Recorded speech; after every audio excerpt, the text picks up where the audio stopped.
Okay, all the stuff I'm going to show you here, I'm going to put links in the descriptions for any of the files I made up for Thingiverse.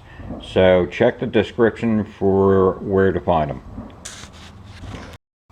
Well, hey there, guys.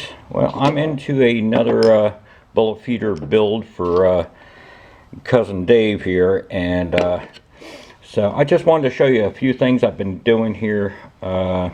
This is the hanging bracket that's on the files, and the way that was is you would put your stud through there and then put screws in to hold that. I didn't particularly like that, so I took it, I remixed it, and I don't know if you can see in the picture here, but what I did is I made a hex right here and a through hole. Now you can take a 1/4-20 bolt and drop it right in. It locks the head. You don't have to worry about these screws.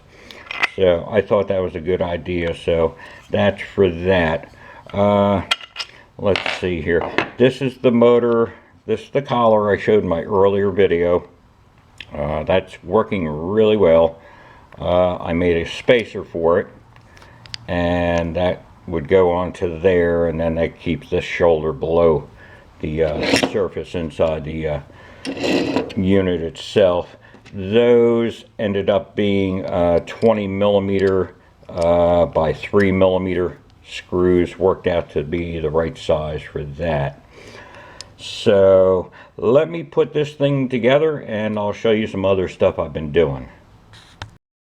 Okay, one thing I wanted to show you before I install this motor is, because this shaft here, this is measuring a 1/2 inch. I used 1/2 inch round stock for that, so I had enough meat for the threads. But I also had to bore out the bottom hole because this was only 8 millimeter. So I just made this a little bit larger, maybe 80 thousandths larger than the 1/2 inch itself. That's kind of a royal pain in the neck to get it looking nice. But the ideal way would be remix and make that hole the right size. But I didn't do that when I made this case. That was the 8 millimeter case, so I just ended up boring it out. And so that's how I did that. Alright, we'll go on from here. Okay, I have the motor installed right now. I got the 20 millimeter bolts in there. They could probably be a little bit shorter, maybe 18 if you can find them. You can always get 20s and grind them down a little bit. 20s are a little bit on the long side, but they do work. So, and then we'll throw the plate in here, and you can see how it has a nice spacing all the way around this sucker. Put a little light in there, but it holds it really true inside the can. So, okay, I'm going to start doing some other stuff, and I'll be back in a few. Alright. Okay, one of the major complaints guys say is these things are noisy, and they are. The plastic just resonates. So, I'm going to try to address that problem with some simple steps. So, here's what it sounds like right there. That's stock. And I'm messing around with something else, and this is just a little piece of cardboard. I put a little tiny fold on that edge. So when I slip this in here, you can hear how much it deadens it. So that I'm going to put a piece of Gorilla Tape on and tape it on the inside of this thing here. So I'm going to get ready to do that next, and I'll show you how I do it. Okay, here we go for this. Let's just call this the silencer. I took this little piece of real thin cardboard. I cut this off my beer carton, so it's the real thin stuff. But you want to put a little bend on it like that so it goes over the lip. The way I did that is I just took a putty knife and I just let it reveal slightly like that, and then you can really bend this stuff over and create a little lip on it like that. You can see, and that'll catch that edge. So that's how I did that. Now just take the Gorilla Tape. We're going to let that run long. So I'm just going to place it onto the tape like this. Let's see, which way is this thing got to go here? All right, this would be the bottom here. So let's do it this Gorilla Tape is super sticky stuff. We're gonna let it run long like that, and just tack that on like that. Okay, and I'm just gonna cut this flush to the top here like that.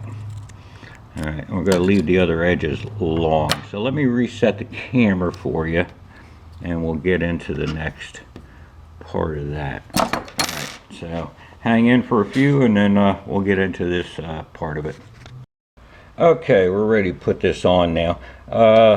Right here is the little flat edge. I scuffed that with a piece of paper, and I just took a Q-tip with a little alcohol. Just make the tape, you know, stick a little better. So I got that little hook. That's going to hook right over this edge. So I'm going to get that hooked right on the edge like that. I'm going to get this pushed up against the case there. Now I'm going to wrap this around and get it on that face. And make sure you get it pressed on real good. Then we'll just have to cut off this little piece of excess right here, and that'll hold that on, and that'll quiet this thing down quite a bit. So, all right, that's my little fix for noise. The other thing that makes a lot of noise is the motor transmits through the whole unit itself, and really can't do a lot with that. So let me get a razor. I'm going to slice this right onto the inside here. So just make sure the tape's good and tight. So that's my little fix for the noise. So I'll get this trimmed up and we'll go on. Okay, just for a little extra sound deadening here, this is the flipper. I just put a little piece of that Gorilla Tape on the inside. You got to make sure you're right up to that edge of that. I'm just going to cut that off flush to the top. So I'll put this together and we'll see how it sounds. Okay, we have the tape and the cardboard installed. Let me raise up a little bit here. So now when we fire this thing up, you can hear it deadened it down quite a bit. Now let me just plug the power on full. Now what you're hearing next is, I'm just going to move the stand over, and now what you're hearing is the spring bouncing around because there's nothing to deaden it. See how it got quiet? Okay, so we're going to shut the motor off and I'll show you what I did on that. So I'm going to move the camera back like this. Okay, and I'm going to take the spring off. Now on this side I have a, you know, more of a clean hole to it. Okay, leave it to me. I just got me a little piece of cotton here and just kind of balled it up, and I'm just gonna twirl this little sucker right into this spring here, and that'll keep it from ringing.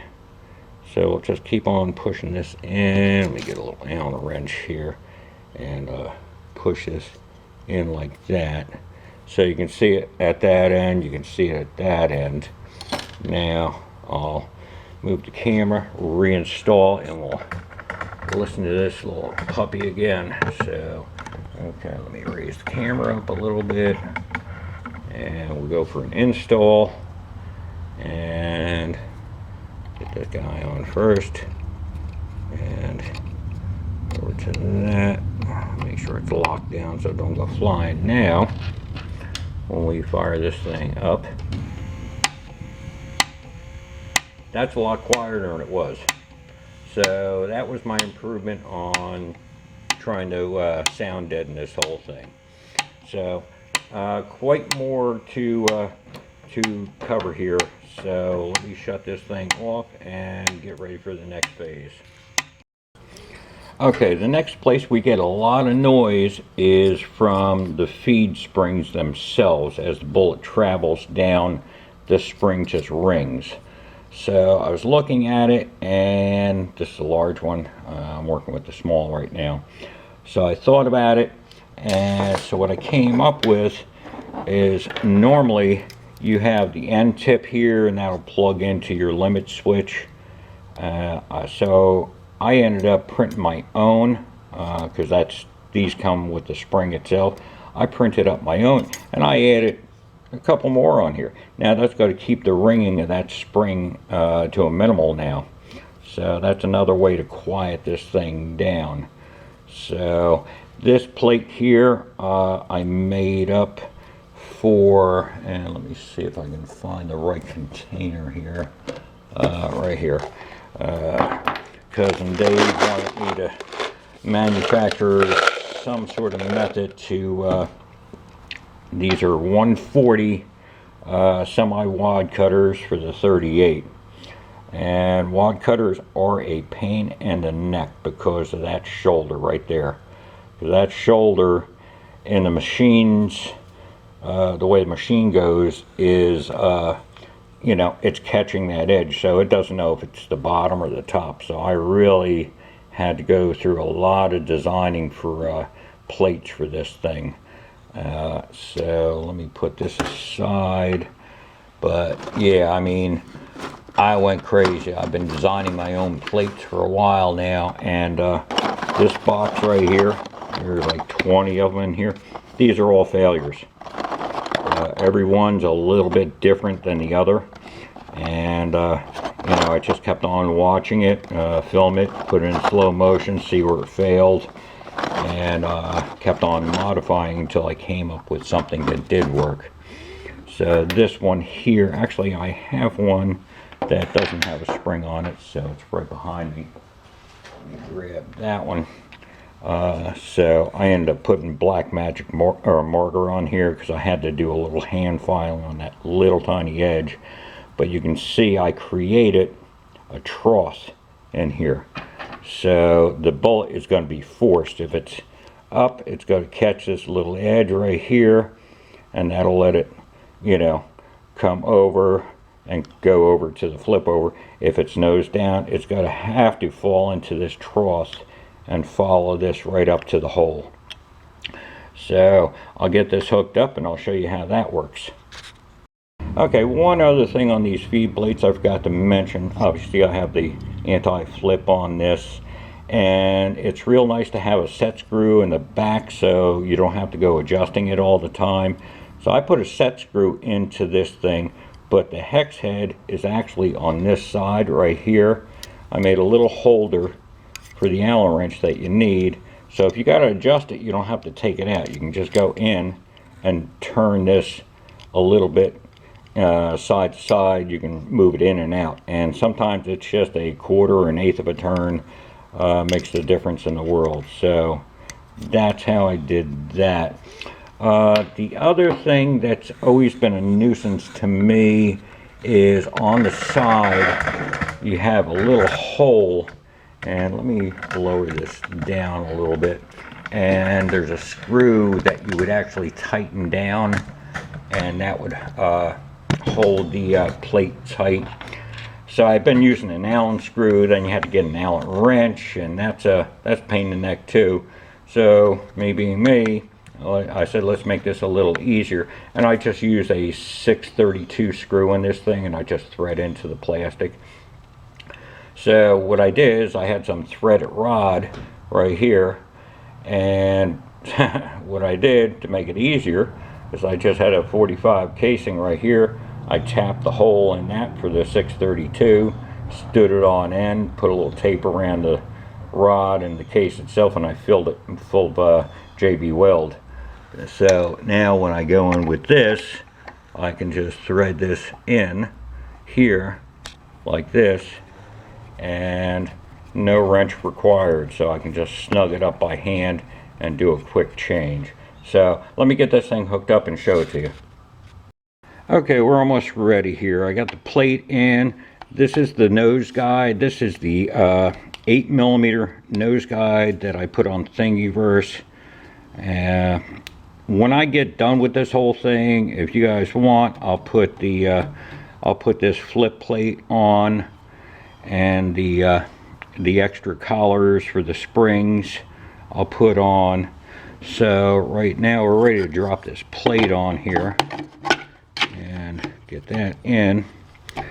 So we got our silencers on. Right now I got 100 of these. These are the 140 semi-wide cutters, 38. So I'll throw that in. I like to set the machine up at 38 degrees. That works the best for both worlds. You need enough tilt down so you have the vertical drop and enough tilt up to hold it in place for, you know, when they want to flip. But you'll see a lot of noses, you know, touch this little anti-flip plate I put on here. But I've run this thing probably 1,000 rounds through it, and I've been working on it. So we'll dump 100 in there. I'll just put my little basket underneath there.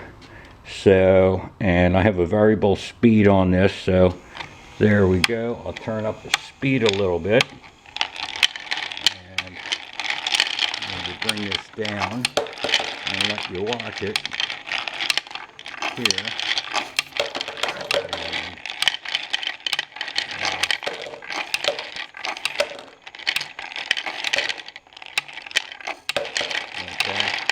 Now I do test it, how fast I can get it going here. I'm kind of freehanding this camera. I'm going to turn the speed up a little bit now.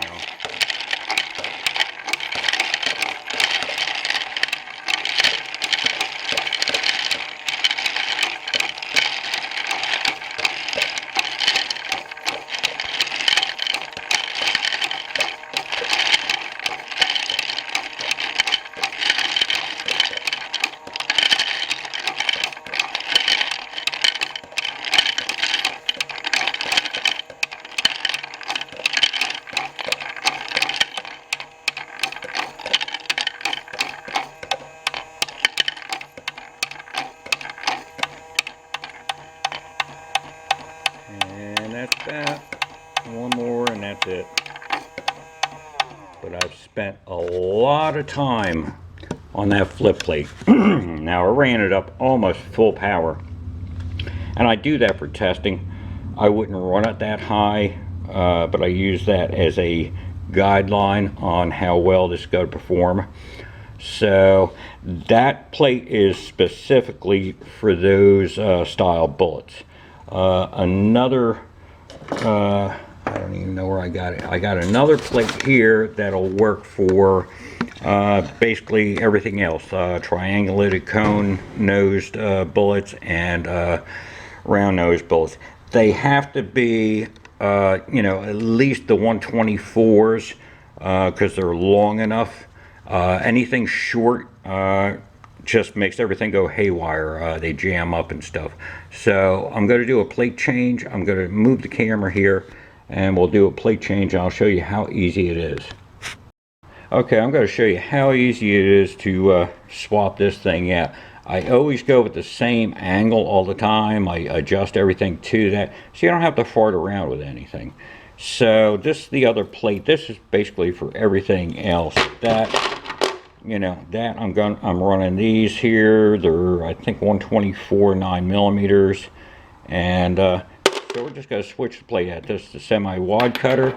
So all I got to do is just got to crack that little screw on the side with the 45 casing. I just pull this little flipper back and pull this right out. Done. Switch over to this, get it started into the hole. Gotta pull the flipper back. I got the screw adjusted and right in, press in tight and tighten that up. Then you just plug this in into your limit switch and you're set to go. So same thing with these are the round nose. So I got a bucket here, there's probably, I don't know, 100, a little over 100 in there. So we'll turn that there. And I'll move the camera in a little closer for you and see what I can do for that. There's that. Okay, we'll go start off on a little bit of the slow side and then build up speed after that. So let me put my bucket under here so I'm not chasing all these things on the floor. And here we go.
So that's it, guys. 100% success on that. And like I said, now that one I ran at full power at 12.5 volts. So like I said, I do that for testing. If I was using it, you know, for reloading stuff, I would just run it at 8. You're gonna get less failures that way, but that's my benchmark of doing this stuff. So I gotta get a link up, and I'll put these files onto Thingiverse. Now for this guy right here, the semi-wide cutter, let me move this out a little bit here, and I just couldn't do it in the CAD. It just would not let me. It fought me every inch of the way. So let me see here. I have another plate here, and and I just made this as a setup plate. There's a little edge right here on this top here, right along here, and I just had to go in with a file, and I didn't want to take anything off of here because that's where the bullet's catching, but I had a little bit more meat right here. So at about a 45-degree angle, I filed this. You can see I come back to about 0, and that is, I don't know, maybe a little over 1/8 wide to 0, and that allows the let me see if I have it handy. I do, but they're in containers. That allows that edge right there to drop down right there. So I just couldn't do it in the CAD. It wouldn't allow me to do it. I'm not an expert in the Fusion 360. I can get most things done, but I've redone these drawings so many times. There's so many lines. It just it wouldn't let me do it. And sometimes I'd rather do it by hand, because you can do it a little bit and see if you need a little bit more. And the other thing too is this ramp is angled down, and when you print them you get ridges on them. I don't know if you can see the ridges, and I'll just take a file and I'll smooth that out, and I'll just make sure any edges, these usually have lines on them from the different layer heights. I smooth that out. So that's it, but they all have to be of the longer design like this. He wanted me to try these guys here are 105 semi-wide cutters. They do not work in this system. What happens is, and let me get some stuff out of my way here. What happens, the way this all works, let me just lower this camera down and go through a couple things with you, and I'll come down to the bench here, is you need a large enough hole that when the bullet, because remember it's traveling sideways, so it has to drop from the bullet plate itself through this hole, and by having the hole big like that, it gives it time to drop through. So with this size bullet, if I turn it upside down here, and you can see the bullet will not fit through there sideways. You know, it has to go in that way. With the shorter 105s, well, you know what happens here is, I'll do it this way. There's the bullet laying there, and what happens, see the bullet will fit in there sideways, and they would go in sideways and jam into the tube.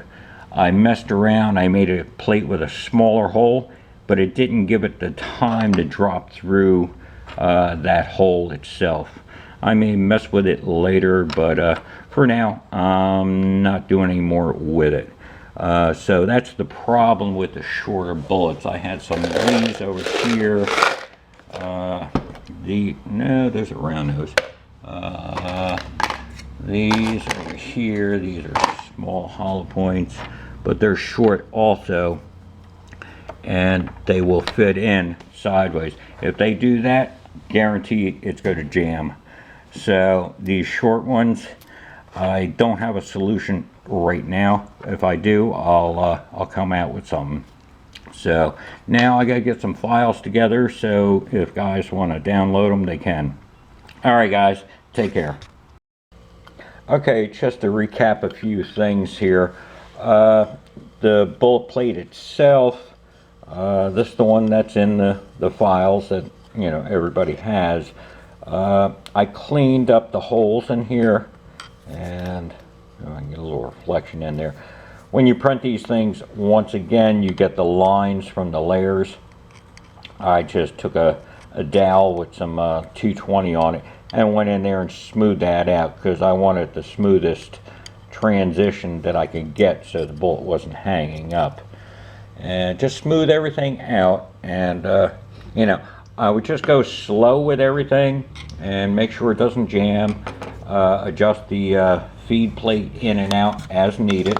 You know, sometimes just moving this thing in, like I said, a quarter, an eighth of a turn makes the difference in the world. Make sure the tip of this is very close to the hole of the bullet plate itself. Like I said, just start off with a slow speed, watch it, and you know, you may have to do a little more tweaking on the angle a little bit, or in and out on the plate. And you know, from there you can just work up with it until you know it's 100% reliable. So that's about it, guys. This is my my build right here. I still have to weld up a stand. So that's about it. One other thing I'll cover is these things, when they do jam, you're not going to move that bullet plate because you know, a worm gear in there. What I've been doing, I found some 5 by 20 amp fuses, or 0.05 50 milliamp fuses, and they work. Anything higher than that, when they go into jam, they don't blow. So I'm going to incorporate that into it, and I'm also going to put a momentary reverse switch on them, because once they get jammed between the hole and the bullet plate, you can't move them. So you have to just hit the button slightly to move that bullet plate in reverse mode to get anything stuck out. So that's about it. All right, guys, take care now.